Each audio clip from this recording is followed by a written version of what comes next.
মিথুন রাশির মানুষরা নাকি হয় দুমুখী, এদের নাকি বিশ্বাস করা যায় নাকি, তাই তো এরকমই তো শুনে এসছেন এতদিন ধরে, তাই না?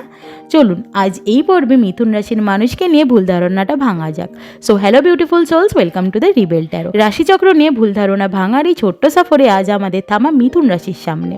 মিথুন রাশিরা নাকি দুমুখী হয়, আজ এটা বলে কাল আবার অন্যটা। আসলেই কি তাই?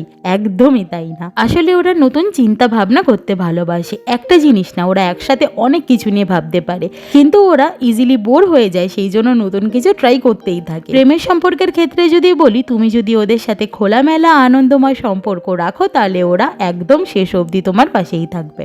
এবার আসি ক্যারিয়ারে। Journalist, content creator, teacher, writer, এমন বহু ক্ষেত্রে এদের কিন্তু দারুণ সাফল্য আসে। তো এই ছিল আজকের রিডিং। তোমার কি রাশি কমেন্টে জানাও, নেক্সট ভিডিও সেই রাশিকে নিয়েই বানাবো। আর এই ভিডিওটা যদি ভালো লাগে তাহলে অবশ্যই সাবস্ক্রাইব করে দিও। দেখাবে অন্য কোনো ভিডিওতে।